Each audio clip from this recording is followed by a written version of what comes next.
Ce qui se passe actuellement avec le Camp Nou, les gars, c'est clownesque. On comprend rien, mais d'après plusieurs sources catalanes, l'UEFA aurait accepté que le Barça joue son premier match de Ligue des Champions à l'extérieur. Il y a eu une inspection de 4 heures, une inondation au Camp Nou, bref, plein de choses. Attendez, bougez pas, je vous explique. Alors déjà, pour commencer, mais ne criez pas victoire trop vite, car ça se trouve que ce sont que des rumeurs, mais bref. L'UEFA a autorisé Barcelone à disputer son premier match de Ligue des Champions à l'extérieur. Le club a ainsi gagné du temps pour décider où il jouera à domicile, soit au Camp Nou, soit au Montjuic. Les responsables de l'UEFA étaient en intervention Spotify et Camp Nou, une inspection de 4 heures pour inspecter l'état du stade, prendre des notes et des photos. Il faudrait un véritable miracle pour que le Barça puisse jouer son premier match au Camp Nou en Liga face à Valence. Vous avez vu que maintenant il n'y a plus le lieu Camp Nou, car on sait toujours pas où on va jouer. On pourrait jouer au Montjuic ou bien même au stade de Gérone, c'est une possibilité. Non, franchement, ce serait une dinguerie. Barcelone doit effectuer 5 procédures de base avant d'obtenir une licence pour ouvrir le Camp Nou. Remise d'un certificat d'achèvement de la première phase des travaux, soumettre un certificat de l'autorité, le conseil municipal procédera à une inspection du stade, émission des rapports de la protection civile, émission de rapports des pompiers et de la police municipale pour l'octroi des permis pour la capacité autorisée. Il y a d'ailleurs eu une inondation hier, et je pense que c'est rien de grave,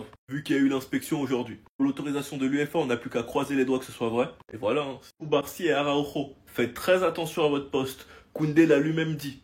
De base, je suis un défenseur central et je me considère toujours comme un défenseur central. Donc attention à vous. Attendez, bougez pas, je vous explique. Je suis très heureux au poste de latéral de plus en plus. Je me définirai toujours comme un défenseur central converti en arrière latéral. Le départ d'Inigo Martinez, Flick a dit une chose. Son départ va permettre aux autres de grandir. Donc Araujo a l'occasion de regagner une place de titulaire indiscutable et de redevenir le monstre qu'il était en 2022. Koubarsi est l'un de nos meilleurs défenseurs, mais il reste un défenseur jeune qui fait quand même par moments beaucoup d'erreurs. Mais je lui en veux absolument pas. Et dans un monde où Eric Garcia enchaîne les bonnes performances, il ne peut plus être un joueur qu'on met sur le banc, et que Flick l'apprécie beaucoup en tant que latéral droit, car la différence avec Eric Garcia, c'est que offensivement, qualité de centre, il est meilleur que Koundé. Mais défensivement, Koundé, il n'y a pas mieux. Défensivement, en tant que latéral droit, Koundé est le meilleur du monde. Et bien dit défensivement, écoutez-moi bien. Donc dans un monde où Eric Garcia devient titulaire à droite, Koundé pourrait très bien redevenir un défenseur central. Dans un monde où un de ces deux défenseurs, Koubarsi ou Araujo, n'arrive pas à être régulier, et que de l'autre côté, Koundé et Eric Garcia sont bouillants.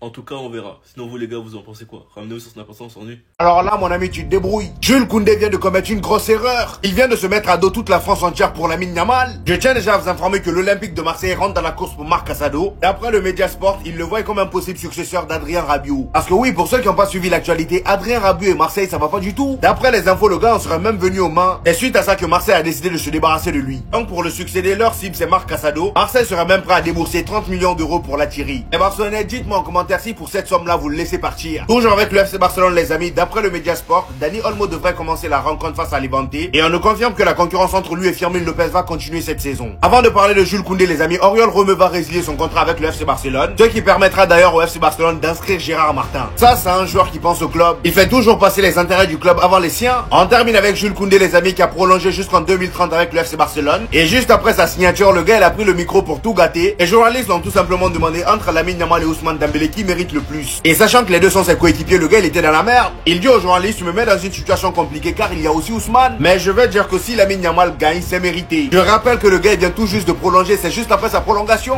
Bien évidemment qu'après ça, les gens lui sont tombés dessus. Regardez les commentaires. Il y en a un qui dit, je demande le bannissement de ce traître. Il y en a un qui dit, comment tu peux dire ça alors que ton compatriote est dans la course? Mais bon, c'est un Barcelonais. Bref, dans les commentaires, ils sont en train de l'allumer. À votre avis, est-ce qu'il a mal fait de dire Lamine Yamal? Dites-moi ça en commentaire. Jules Koundé, qui a prolongé son contrat jusqu'en 2030 avec le FC Barcelone, a déclaré, je cite, « Lamine Yamal mérite le ballon d'or ». La problématique que j'ai, c'est pas avec Jules Koundé, c'est avec les médias qui essayent de détourner complètement la chose. Là, on peut penser que Jules Koundé a trahi son coéquipier de l'équipe de France, Ousmane Dembélé, en mettant Lamine Yamal au devant de la scène. Mais en fait, non, la famille. Regardez bien. La déclaration en entière, c'est celle-ci. Le journaliste a dit, je cite, « Est-ce que Lamine Yamal mérite le ballon d'or ?» Point d'interrogation. Bel et bien ciblé Lamine Yamal et uniquement Lamine Yamal. Il n'a pas parlé de Ousmane Dembélé. Jules Koundé a dit tout naturellement, tu me mets dans une situation difficile, mais s'il le mérite, oui, il le mérite. Comme si Jules Koundé allait dire, non, Lamine Yamal, il mérite pas le ballon d'or. Les gars. Par la suite, il déclare, mais il est vrai que d'autres joueurs ont fait une bonne saison. Et ça change tout, la famille. Toi, tu prends la déclaration en entier. Tu dis, ah ouais, non, mais au final, c'est pas une dinguerie. Donc, les gars, c'est pour ça, faites attention. Faites attention parce qu'ils disent de la merde des fois dans les médias. Essayez d'avoir du buzz par-ci par-là en mettant des trucs chocs qui font des vues. Et uniquement des vues. Parce qu'en vrai, le journaliste, il lui a pas posé la question Ousmane Dembélé ou Lamine Yamal pour le ballon d'or. Sinon, je pense que Jules Koundé, il aurait même pas répondu à la question. Là, il a parlé d'uniquement Lamine Yamal. Qui va pas dire non, il mérite pas le ballon d'or. Sachant qu'il joue au FC Barcelone. Sachant que c'est son coéquipier, il le voit à chaque fois. Les gars, en fait, vous me mettez dans la sauce pour rien, en fait, le frérot. Le vieux père Lewandowski a 37 ans aujourd'hui. C'est une dinguerie. L'homme qui refuse de vieillir, l'homme aux teintures, l'ancien danseur de TikTok, celui qui a redonné une nouvelle dimension au club. Alors qu'on avait des roues de glas en attaque. Première saison Pichichi en Liga. Premier but, je crois même doublé. Le jour de son anniversaire, avec une passe d'ess contre la Sociedad. J'oublierai jamais, maillot en or. Avec 101 buts en 147 matchs avec le Barça. Il est le 5e jour ayant eu besoin de moins de matchs pour atteindre les 100 buts. On parle des anciens, hein. Bon. Luis Suarez, c'est pas Luis Suarez là. C'est l'ancien Luis Suarez, Ballon d'Or, qui a joué à l'ancienne. Il faisait... les télés étaient encore noir et blanc. C'est là malgré la période creuse, encore une fois. 26 buts. Ce qu'on peut dire, c'est que quand Lewandowski se chie dessus, il fait pas les choses à moitié. Hein. On s'en rappelle la période creuse, là, où on gagnait pour Liga. Mais j'avoue aussi, l'arbitrage ne l'a pas aidé. En tout cas, c'est... En cas de Ligue des Champions, c'est une légende du club. Il arrive Pichichi. Désormais, il a 2 Ligas, 2 Supercoupes, une Copa del Rey. Il a 100 buts avec 3 clubs. Je pense que c'est le seul joueur à avoir marqué plus de 10 buts avec 3 clubs différents dans une même campagne de Ligue des Champions. Enfin bref, attaquant hors pair de ce siècle. L'un des meilleurs attaquants, hein, clairement all-time, qui était la régularité avec le Barça. Et en carrière surtout. Joyeux anniversaire à toi, vieux père. Même Koundé, il trouve que c'est Yamal qui mérite le ballon d'or. Les gars, qu'est-ce qu'il vous fout de plus? S'il y a une personne dans ce monde qui est bien placée pour juger à la fois Yamal et à la fois Dembélé, c'est lui, les gars. Vous pouvez me dire ce que vous voulez. Et ne me dites pas que s'il a dit que c'était Yamal qui méritait le ballon d'or, c'est parce que c'est son coéquipier en club, les frères. Parce qu'on sait tous très bien. Koundé, ça fait des années qu'il connaît Dembélé. Et je pense qu'il n'y a personne d'autre qui le connaît aussi bien. Ils sont même potes dans la vraie vie, les gars. Et malgré ça, malgré que Dembélé c'est son pote, qu'ils sont toujours ensemble, même en dehors du foot, à chaque fois ils vont voir des matchs de basket ensemble et tout ça. Malgré ça, les frères, il a dit c'est Yamal qui mérite le ballon d'or. Tu trouveras pas plus objectif, un avis plus neutre que Koundé, tu trouveras pas, c'est pas possible. Parce que au contraire, s'il avait dit justement que c'était Dembélé qui méritait le ballon d'or, franchement, ça m'aurait pas surpris, ça aurait été normal, parce qu'on sait très bien, en dehors du foot, les gars, celui avec qui il s'entend le mieux, c'est pas Yamal, c'est Dembélé, les gars. Il connaît Dembélé depuis plus longtemps, ils font plus de choses ensemble en dehors du terrain. J'ai même envie de vous dire, les frères, s'il avait dit que c'était Dembélé qui méritait le ballon d'or, ça aurait choqué personne, ça aurait été normal, il défendrait juste son pote. Mais là, c'est pas le cas. Là, c'est pas le cas du tout. Malgré que c'est son pote en face, il t'a quand même dit c'est Yamal qui mérite le ballon d'or. Parce qu'il sait à quel point ce joueur il est extraordinaire. Il sait à quel point il est au-dessus de Dembélé, et frère, à quel point il n'y a aucun débat par rapport à ça.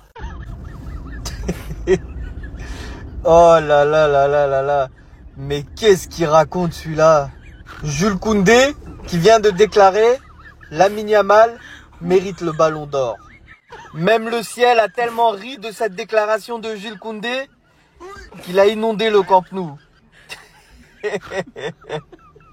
Non, Jules, je commence à partir en cacahuète là. C'est grave de knacky boule quelqu'un comme ça là. Ce gars mérite rien du tout. En tout cas, pas pour la saison qui vient de se finir. À part, il n'a que 17 ans. C'est le seul argument. Il n'y a rien d'autre. Il n'a que 17 ans et il sait faire des dribbles. Mais moi, je vois pas le lien entre le fait qu'il n'a que 17 ans, il sait faire des dribbles et le ballon d'or. Ça n'a rien à voir. Mais ça m'étonne pas que Jules Koundé dise ça. Après tout, il est barcelonais. Ça se comprend. Leur cerveau est tellement faible. Sur ce, ciao et abonnez-vous. Mais les gars, il y a un problème avec Pedri là. Rassurez-moi, vous voyez comme moi là, vous avez les mêmes yeux que moi. Donc là, ça fait clairement à peu près 6 saisons qu'il est au Barça. On dirait qu'en fait, le frérot, au lieu de vieillir, il rajeunit. Ça, c'est sa première saison au Barça. On dirait il a 25-26 ans. Ça, c'est la saison actuelle. On dirait il a 18 ans, 19 ans. Tu regardes les photos une par une, t'as l'impression que ça descend, ça descend, ça descend. Par contre, on se rend pas compte déjà le temps passé au Barça de Pedri. Tellement à cette époque-là, on était nuls. On était des merguez, mon frère. On s'en rendait même pas compte en fait qu'on avait un crack. Et vous imaginez, ça fait déjà 6 saisons qu'il est au Barça.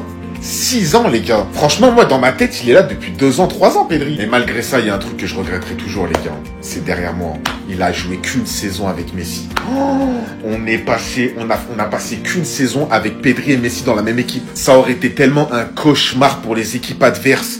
Pendant 1 an, ils se comprenaient déjà, tu voyais des 1-2 du futur. Messi ensuite a été transféré au PSG. Bon, maintenant, Pedri, c'est quand même de la classe, hein. C'est quand même incroyable avec Yamal, avec Rafinha, tout ça. Et imaginez seulement Messi, il aurait joué juste devant lui en 10.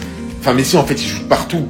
Pedri, il aurait été juste derrière lui, mais les 1-2 qu'on aurait eu, les gars. Le football, en fait, mais tout le monde aurait regardé les matchs du Barça encore pire qu'aujourd'hui. Bref, pour moi, dans mon cœur, c'est même pas parce que je suis barcelonais, mais pour moi, c'est le meilleur milieu de terrain du monde. Pedri, c'est trop. Demande à n'importe quel entraîneur, tu prends quel milieu aujourd'hui? Il y en a peut-être qui vont dire Vitinha ou quoi. Pedri, c'est trop. C'est trop. Enfin, Koundé, il sourit. Enfin, en fait, j'ai compris. C'est juste qu'il voulait prolonger avec le Barça. Il voulait pas qu'il lui arrive un truc bizarre comme Inigo Martinez. Ça lui a fait peur. Eh, Deco. Toi, jusqu'à tu vas faire peur à nos joueurs. T'as pas vu comme il était fâché tous les jours? Deco. C'est toi, en fait. Là, cette fois-ci, c'est pas Araujo. C'était toi le problème. Bon, Araujo, peut-être parce que lui, ça l'arrange. Mais Deco, c'est toi le problème. C'est pour ça qu'il était fâché. Il était trop nerveux. Même le match, là, il était pas en découte parce qu'il avait peur qu'on le fasse partir je sais pas où. Koundé, il aime trop Barça, regarde, 2031, il a sorti son sourire. Vous allez voir maintenant. Vous allez revoir les photos, les vidéos de Koundé, fashion, en mode beau gosse, tout. Ça, c'est à cause de Deco. Deco, toi, tu nous fais peur à nos joueurs, regarde. Là, maintenant, il est heureux. C'est bien. 2030. Voilà, merci Koundé, ça fait du bien que tu sois avec nous. Moi, j'aime bien comment tu joues, ça fait du bien que tu sois là avec nous. Merci. Souris encore, fais tes photos, fais tes vidéos, fais les choses qui te font plaisir. Reprends du plaisir. Que vous vouliez ou non, Lamine Yamal, c'est le Ballon d'Or 2025, les frères. Je vous promets, après Rodri, c'est encore un Espagnol qui va le prendre. C'est Lamine Yamal, c'est lui le meilleur joueur du monde. Et d'ailleurs, sachez que il a franchi la barre des 100 matchs avec le Barça.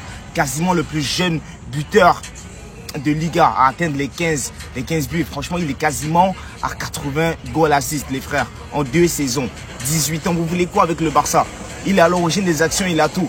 Je vous rappelle que le Rio Ferdinand, il nous a dit que ce soit Neymar, Cristiano, Messi, Ronaldinho, Ronaldo Nazario, Mbappé, qui tu veux, à cet âge-là, il n'avait pas ce talent-là. Il a dit, il nous l'a dit. Regardez les frères, regardez. Laisse tomber, frère. Face aux meilleurs latéraux, face à qui tu veux, Ligue des Champions, Liga, Copa, il fait tout. Euro, Coupe des Nations, il a tout fait. Il a tout fait, Lamine Yamal. Cette vidéo-là, encore une fois, va prouver que Lamine Yamal mérite le Ballon d'Or. Je discute rien avec vous. Juste à titre de comparaison, regardez, Messi à son âge avait 9 matchs et Lamine Yamal est à 128 matchs. Bientôt, il va dépasser Neymar, hein, je vous dis.